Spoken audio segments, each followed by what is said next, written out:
Okay friends, तो इस class में हम देख लेते हैं, आगे बढ़ते हैं। अभी उत्तर प्रदेश में शिक्षा देख लेते हैं। शिक्षा, एजुकेशन, भारतीय संविधान में इसे समवर्ती सूची में रखा गया है। शिक्षा से संबंधित अगर हम देखें तो 11वां मूल कर्तव्य जोड़ा गया था, जो 1976 में जोड़ा गया था, तो 42 में संविधान संशोधन के द्वारा। ठीक है। 6 से इसमें क्या है, 6 से लेकर 14 वर्ष के बच्चों को अनिवार्य निःशुल्क शिक्षा देने का प्रावधान किया गया था मूल कर्तव्य में। ठीक है। भारतीय शिक्षा का जो मैग्ना कार्टा है वो वुड्स डिस्पैच को मानते हैं, जो 1854 में आया था। ठीक है। जो ये 11वां मूल कर्तव्य जोड़ा गया, उसमें क्या है, इसको RTE act 2009 right to education act के तहत जोड़ा गया। मूल अधिकार बनाया गया एक शिक्षा का अधिकार, जो 21 में ए लगा के एक मूल अधिकार भी जोड़ा गया, 21A। ठीक है। वुड्स डिस्पैच के बारे में देख लेते हैं। भारतीय शिक्षा का ये मैग्ना कार्टा है। ये जो आयोग था ये आया था 1854 में। ठीक है। वुड्स डिस्पैच आयोग जो है वो लॉर्ड डलहौजी के टाइम पे आया था। ठीक है। लॉर्ड डलहौजी की सिफारिश पर आया था। और आयोग का जो आधार था वो देखो क्या था, लंदन विश्वविद्यालय की तर्ज पर भारत में 3 विश्वविद्यालय बनाने की योजना थी इसमें। इसकी जो स्थापना है वो लॉर्ड कैनिंग के समय 1857 AD में हुई। जो 3 विश्वविद्यालय बनाए गए वो लॉर्ड कैनिंग के टाइम पे 1857 की जो क्रांति थी उसी के आसपास बनाए गए थे। एक कलकत्ता में, एक मद्रास में और एक बम्बई में, जहाँ पे अंग्रेज़ लोगों का मेन गढ़ था। ये तीनों प्रेसिडेंसी थी, कलकत्ता, मद्रास और बम्बई। इन्हीं में 3 विश्वविद्यालय बनाए गए जो लंदन विश्वविद्यालय की तर्ज पर थे। ठीक है। वुड्स डिस्पैच की जो ये थी थ्योरी थी, वो एक डाउनवर्ड फिल्ट्रेशन थ्योरी थी, अधोमुखी निस्यंदन सिद्धांत इसको बोलते थे। इसमें क्या था, जो शिक्षा है वो उच्च वर्गों को दी जाएगी, फिर धीमे धीमे जो है वो है यह जो शिक्षा है वो निम्न वर्गों तक पहुंच जाएगी। ऐसा इसका सिद्धांत था, अधोमुखी निस्यंदन सिद्धांत। यूपी के संदर्भ में अगर हम देखें तो जो आधुनिक शिक्षा की नींव तब पड़ी जब 1873 में प्रयागराज में म्योर सेंट्रल कॉलेज की स्थापना की गई। इसे प्राथमिक से लेकर विद्यार्थी स्तर तक की शिक्षा संचालन का अधिकार था, जो म्योर सेंट्रल कॉलेज है। ठीक है। ये देख लेते हैं। 1882 में हंटर कमीशन आया था, प्राथमिक स्तर की शिक्षा को स्थानीय भाषाओं में ही प्रदान करें, इसका एक रिकमेंडेशन था। जो प्राथमिक स्तर की शिक्षाएं हैं उनको स्थानीय भाषाओं में ही दी जाए। 1917 में सेड्रल आयोग आया था। इसने माध्यमिक शिक्षा को विश्वविद्यालयी शिक्षा से अलग कर दिया था। 1921 में माध्यमिक शिक्षा एक्ट पास हुआ, जिसके तहत डायरेक्टर यूपी शासक का गठन किया गया, जिसका नाम 1947 में डायरेक्टर ऑफ एजुकेशन कर दिया गया। 1972 में देखें तो प्राथमिक शिक्षा, माध्यमिक शिक्षा, उच्च शिक्षा और प्रशिक्षण शिक्षा को अलग अलग कर निदेशालय का गठन किया गया था। ठीक है। 1981 में देखो यूपी में SCERT का गठन हुआ। SCERT मतलब ये NCERT जो नेशनल लेवल पे होता है उसी की तरह है, स्टेट लेवल पे ये एक फॉर्मेशन थी। 1981 में फॉर्म हुई। SCERT का जो फुल फॉर्म है वो है state council of education research and training. ठीक है। इसमें क्या है, प्राथमिक से लेकर माध्यमिक स्तर तक एजुकेशन से संबंधित डायरेक्शन, शिक्षक प्रकाशन, शोध और अनुसंधान की व्यवस्था की गई थी। ठीक है। SCERT के तहत आने वाली जो यूनिट्स हैं वो देख लेते हैं। इसका हेडक्वार्टर प्रयागराज में है। प्रयागराज में देखो क्या है, प्राथमिक शिक्षा विभाग राज्य शिक्षा संस्थान जिसको बोलते हैं, विज्ञान व गणित विभाग राज्य विज्ञान शिक्षा संस्थान प्रयागराज में ही है।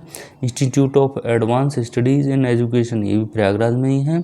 आंग्ल भाषा संस्थान भी प्रयागराज में है। मनोविज्ञानशाला भी प्रयागराज में ही है। ये SCERT से संबंधित यूनिट्स ही हैं जो प्रयागराज में हैं। बनारस में देखो राज हिंदी संस्थान है। राज्य की जो शिशु प्रशिक्षण महाविद्यालय है वो आगरा में है और प्रयागराज में है। राजकीय शासकीय प्रशिक्षण महाविद्यालय रामपुर और प्रयागराज में है। कॉलेज ऑफ टीचर एजुकेशन ये प्रयागराज, लखनऊ और बनारस में है। 1982 में प्रौढ़ शिक्षा के लिए अलग व्यवस्था की गई। इसमें संस्कृत शिक्षा के लिए संस्कृत शिक्षा परिषद बनाया गया और माध्यमिक संस्कृत शिक्षा परिषद बनाया गया 2017 में, और ये लखनऊ में बनाई गई संस्कृत शिक्षा के लिए। ये दोनों संस्थान किसके लिए थे? लखनऊ में बनाए गए जो संस्कृत शिक्षा के लिए, संस्कृत शिक्षा परिषद और माध्यमिक संस्कृत शिक्षा परिषद जो 2017 में फॉर्म हुआ। प्रथमा जो कक्षा 8 से आचार्य परास्नातक तक की संस्कृत शिक्षा का पाठ्यक्रम शोध अनुसंधान मान्यता प्रदान करना था। इसका जो संस्कृत शिक्षा के लिए जो ये बनाए गए थे दोनों संस्थान, इनका जो उद्देश्य था वो क्या था? प्रथम कक्षा 8 से आचार्य मतलब परास्नातक तक की संस्कृत शिक्षा का पाठ्यक्रम बनाना, शोध करना, संस्कृत के ऊपर अनुसंधान करना और मान्यता प्रदान करना।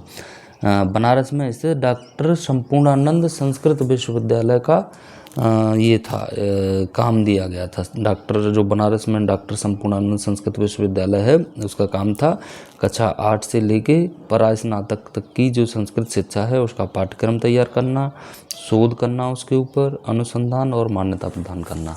ठीक है।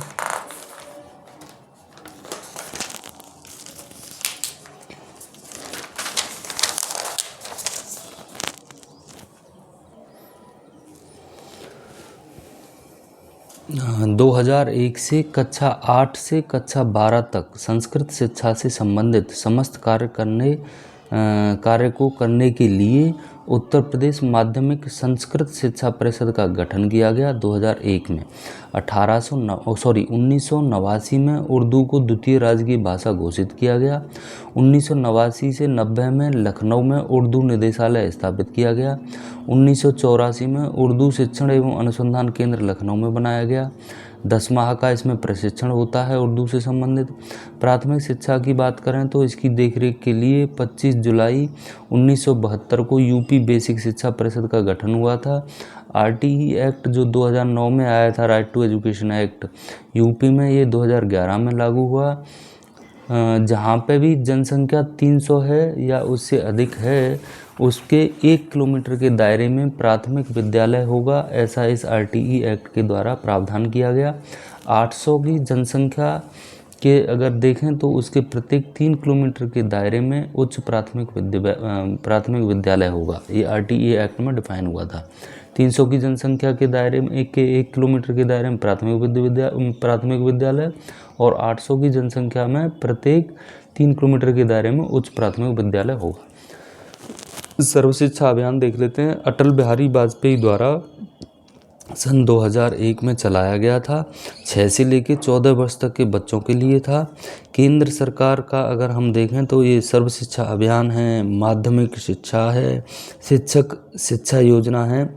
इन तीनों को मिलाकर 4 अगस्त 2021 को समग्र शिक्षा अभियान शुरू किया गया। 4 अगस्त 2021 को किस किस को मिलाया गया?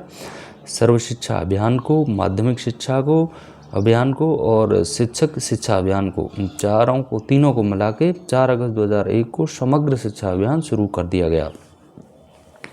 10 वर्ष से लेकर 18 वर्ष की सभी बालिकाएं जो SC, ST, OBC या अल्पसंख्यक से संबंधित हैं उनको कक्षा 6 से लेकर कक्षा 12 तक की शिक्षा प्रदान करने के लिए वर्ष 2004 में कस्तूरबा गांधी बालिका विद्यालय योजना शुरू की गई थी, जिसे 2007 में सर्व शिक्षा अभियान में मिला दिया गया था। ठीक है। भारत में साक्षर कौन है? जो अपना नाम लिख व पढ़ सके वही भारत में साक्षर माना जाता है। राष्ट्रीय शिक्षा नीति की अगर बात करें हम तो पहली जो राष्ट्रीय शिक्षा नीति थी 1968 में आई थी। दूसरी शिक्षा नीति 1986 में आई थी और तीसरी जो NEP बोलते हैं जिसको भी, तीसरी जो शिक्षा नीति है वो 2020 में आई हुई है।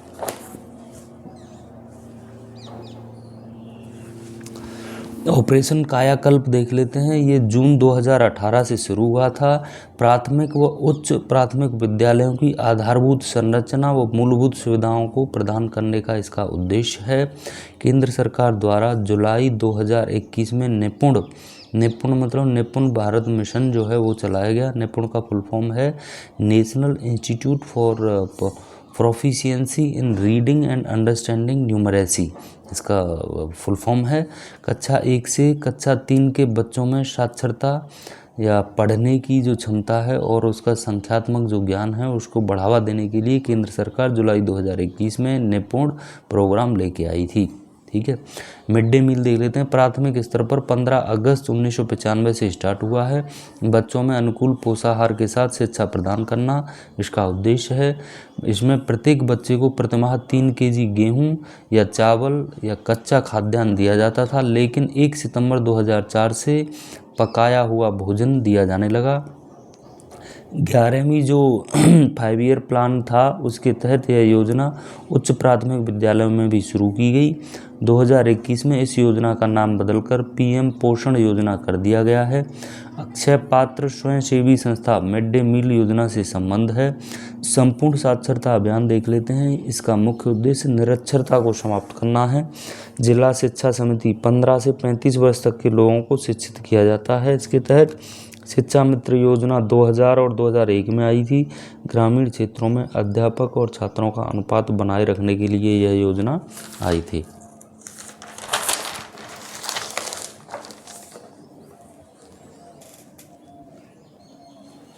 माध्यमिक शिक्षा देख लेते हैं।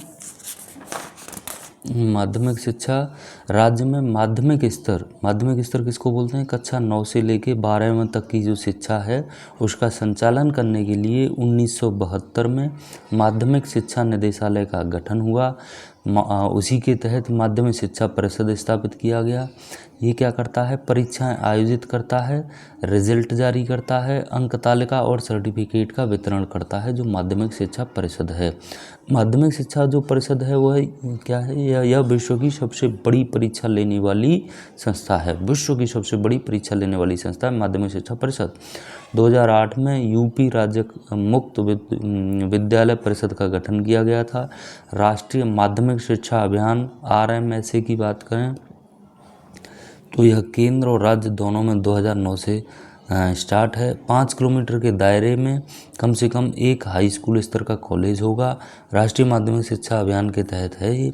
5 किलोमीटर के दायरे में कम से कम एक हाई स्कूल स्तर का कॉलेज, 7 किलोमीटर के दायरे में कम से कम एक इंटर स्तर का कॉलेज होगा।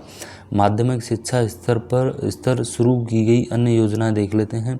निःशुल्क पुस्तकें अगस्त 2023 से शुरू हुई थी। पत्राचार शिक्षा संस्थान प्रयागराज में स्टार्ट हुआ था 1980 में। व्यावसायिक शिक्षा योजना देख लेते हैं। कक्षा 11 व 12 के विद्यार्थियों को व्यवसाय व तकनीकी शिक्षा भी प्रदान करने के लिए यह योजना आई थी। इसे 1989 में शुरू किया गया था। सूचना एवं संचार प्रौद्योगिकी योजना, ये क्या है? एक विषय को कंप्यूटर के रूप में जोड़ना, इस योजना का प्रावधान है। भारत सरकार द्वारा 1950 में उत्कृष्ट शिक्षकों को पुरस्कृत करने की योजना बनाई। प्राथमिक और माध्यमिक दोनों ही स्तर पर उत्तर प्रदेश में इसे 1984 में शुरू किया गया। भारत सरकार द्वारा 1950 में बनाई गई थी, यूपी में 1984 में शुरू की गई उत्कृष्ट शिक्षकों को पुरस्कृत करने की योजना। एक नोट देख लेते हैं। 1980 में बेसिक शिक्षा, माध्यमिक शिक्षा, उच्च शिक्षा, व्यावसायिक शिक्षा, अल्पसंख्यक शिक्षा, इन सभी में शिक्षकों की भर्ती अपने अपने स्तर पर की जाती है, लेकिन 2023 में इन्हें मिलाकर यूपी शिक्षा सेवा चयन आयोग बनाया गया प्रयागराज में। यूपी शिक्षा चयन आयोग प्रयागराज में। उच्च शिक्षा के बारे में देख लेते हैं। उच्च शिक्षा जो होती है वो विश्वविद्यालय और महाविद्यालयों के अंडर होती है। इसमें केंद्रीय विश्वविद्यालय आते हैं, केंद्रीय डीम्ड विश्वविद्यालय आते हैं जो सरकार द्वारा मान्यता प्राप्त होते हैं, राजकीय विश्वविद्यालय आते हैं, राजकीय डीम्ड विश्वविद्यालय आते हैं। विश्वविद्यालय महाविद्यालय क्या करते हैं? यह राज्य के उत्कृष्ट शिक्षकों को के लिए होते हैं। राज्य के उत्कृष्ट जो शिक्षक होते हैं वो इनमें एम्प्लॉयड होते हैं विश्वविद्यालय और महाविद्यालयों में। देखो, सरस्वती सम्मान जो है वो जो राज्य के उत्कृष्ट जो शिक्षक होते हैं उनको सरस्वती सम्मान शिक्षा के क्षेत्र में मिलता है। शिक्षक श्री सम्मान भी शिक्षा के क्षेत्र में राज्य के उत्कृष्ट शिक्षकों को मिलता है। यूपी में कुल 6 केंद्रीय विश्वविद्यालय हैं। इलाहाबाद विश्वविद्यालय 1887 में बना था। 2005 में इसको केंद्रीय 2005 में केंद्रीय विश्वविद्यालय बन गया था ये। बनारस हिंदू विश्वविद्यालय 1916 में बनारस में बना, जिसका नाम अभी बनारस हिंदू विश्वविद्यालय की जो स्थापना है वो मदन मोहन मालवीय ने 1916 में बनारस में करी थी। अलीगढ़ मुस्लिम विश्वविद्यालय 1920 में अलीगढ़ में बना था। पुराना नाम इसका मोहम्मदन एंग्लो ओरिएंटल कॉलेज था, जो 1875 में फॉर्म हुआ था। सर सैयद अहमद खान इसके संस्थापक थे। ये सभी केंद्रीय विश्वविद्यालय हैं दोस्तों, 3 हो गए। चौथा देखो डॉक्टर BR अम्बेडकर विश्वविद्यालय 1996 में बना, ये लखनऊ में है। रानी लक्ष्मीबाई केंद्रीय विश्वविद्यालय ये 2014 में बना, झांसी में है। राजीव गांधी राष्ट्रीय विमानन विश्वविद्यालय 2013 में अमेठी में फॉर्म हुआ था। ठीक है, केंद्रीय डीम्ड यूनिवर्सिटी देख लेते हैं अभी। भारतीय पशु चिकित्सा अनुसंधान संस्थान इज्जत नगर बरेली में है, 1983 में फॉर्म हुआ था। भारतीय सूचना प्रौद्योगिकी संस्थान ये झलवा प्रयागराज में है, 2000 में फॉर्म हुआ था। केंद्रीय उच्च तिब्बती शिक्षा संस्थान ये सारनाथ में 1967 में फॉर्म हुआ था। मोतीलाल नेहरू राष्ट्रीय प्रौद्योगिकी संस्थान ये प्रयागराज में है, 2002 में फॉर्म हुआ था। दिव्यांगों के लिए जो विश्वविद्यालय हैं वो देखो 2 हैं। जगत गुरु राम भद्राचार्य दिव्यांग विश्वविद्यालय चित्रकूट में है, ये 2001 में फॉर्म हुआ था। शकुंतला मिश्रा विश्वविद्यालय लखनऊ में ये है, ये 2009 में फॉर्म हुआ था। राजकीय विश्वविद्यालय देख लेते हैं। लखनऊ विश्वविद्यालय लखनऊ में 1921 से चल रहा है। राजकीय विश्वविद्यालयों में डॉक्टर अंबेडकर विश्वविद्यालय आगरा में 1927 से है। पंडित दीनदयाल उपाध्याय विश्वविद्यालय गोरखपुर में 1957 से है। संपूर्णानंद संस्कृत विश्वविद्यालय वाराणसी में 1958 से है। छत्रपति साहू जी महाराज विश्वविद्यालय ये कानपुर में 1965 से चल रहा है। चौधरी चरण सिंह विश्वविद्यालय मेरठ में है, 1965 से है। महात्मा गांधी काशी विद्यापीठ वाराणसी में 1975 से चल रहा है। मैथिली शरण गुप्त बुंदेलखंड विश्वविद्यालय झांसी में 1975 से चल रहा है। डॉक्टर राम मनोहर लोहिया अवध विश्वविद्यालय अयोध्या में 1975 से चल रहा है। महात्मा ज्योतिबा फुले रोहिलखंड विश्वविद्यालय बरेली में 1975 से चल रहा है।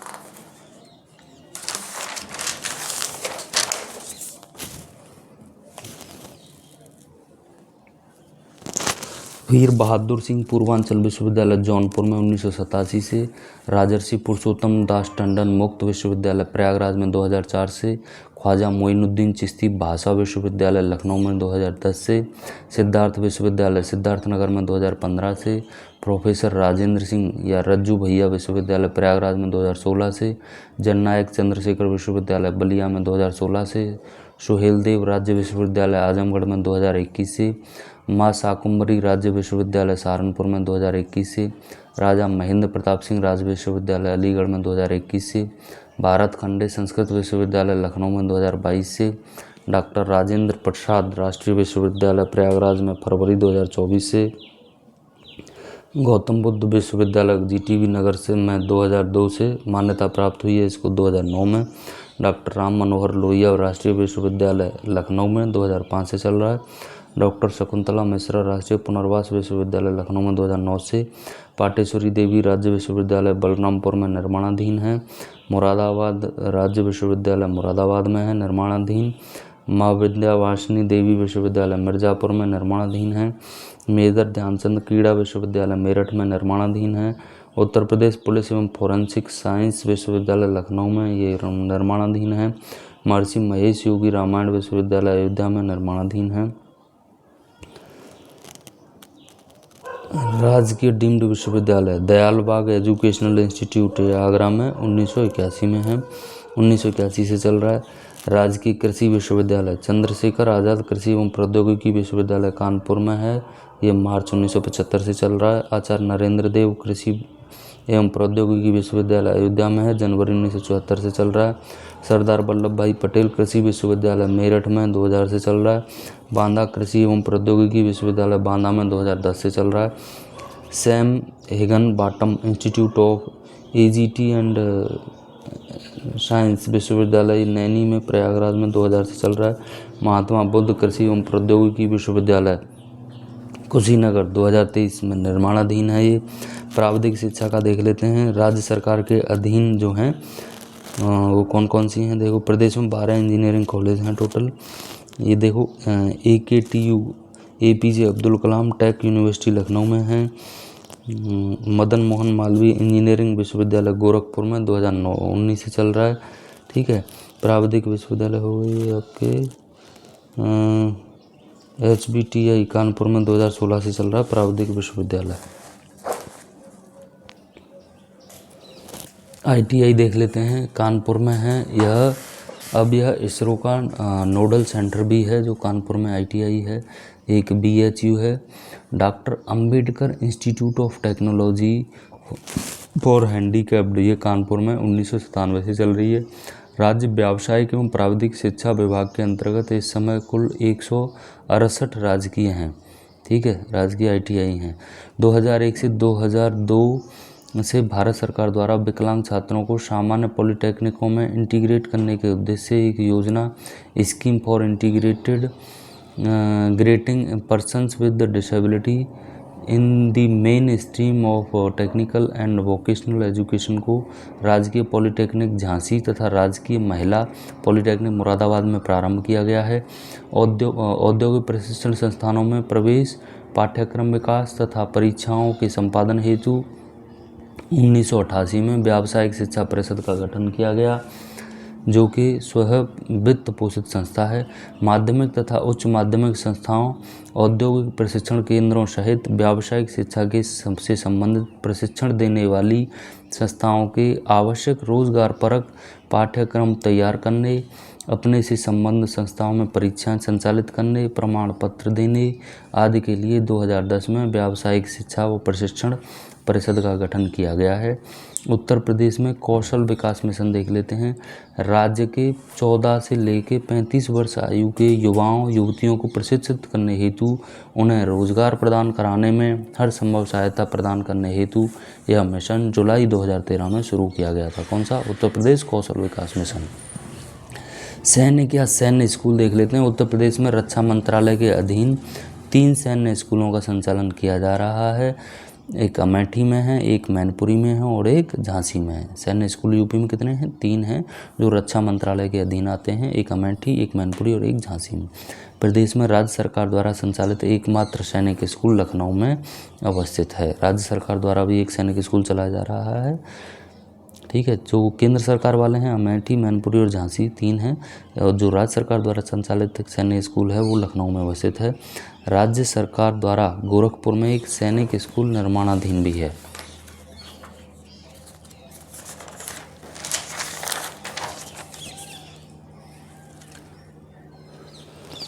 स्वास्थ्य शिक्षा के बारे में देख लेते हैं। प्रदेश में चिकित्सा व स्वास्थ्य शिक्षा हेतु वर्तमान में राज्य सरकार के 2 एलोपैथिक मेडिकल विश्वविद्यालय KGMU लखनऊ व सैफई विश्वविद्यालय हैं। 5 एलोपैथिक स्वायत्त शासी संस्थान हैं। 5 कौन कौन से हैं देख लेते हैं एक बार। संजय गांधी स्नातकोत्तर आयुर्विज्ञान संस्थान लखनऊ में है। डॉक्टर राम मनोहर लोहिया आयुर्विज्ञान संस्थान लखनऊ में है। राजकीय आयुर्विज्ञान संस्थान ग्रेटर नोएडा में है। सुपर स्पेशलिटी बाल चिकित्सालय एवं स्नातकोत्तर शिक्षण संस्थान नोएडा में है। सेंटर ऑफ बायोमेडिकल लखनऊ में है। राजकीय चिकित्सा विश्वविद्यालय देख लेते हैं अभी। किंग जॉर्ज मेडिकल विश्वविद्यालय लखनऊ में 2002 में फॉर्म हुआ था। उत्तर प्रदेश आयुर्विज्ञान विश्वविद्यालय सैफई इटावा में है, 2016 से चल रहा है। Doctor Ram Manohar Lohia institute of medical science Lucknow में 2006 से है। अटल बिहारी वाजपेयी चिकित्सा विश्वविद्यालय चकगंजरिया लखनऊ में 2020 से चल रहा है। संजय गांधी स्नातकोत्तर आयुर्विज्ञान संस्थान ये लखनऊ में है, 1983 से चल रहा है। महायोगी गुरु गोरखनाथ आयुष विश्वविद्यालय पिपरी गोरखपुर में है, 2021 से चल रहा है। पंडित दीनदयाल उपाध्याय पशु चिकित्सा विज्ञान विश्वविद्यालय एवं गौ अनुसंधान जे मथुरा में है, 2001 से चल रहा है। राज्य होम्योपैथी निदेशालय 1981 के अंतर्गत कुल 9 राजकीय मेडिकल कॉलेज लखनऊ, मुरादाबाद, कानपुर, अयोध्या, प्रयागराज, गाजीपुर, आजमगढ़, अलीगढ़ व गोरखपुर में स्थित हैं।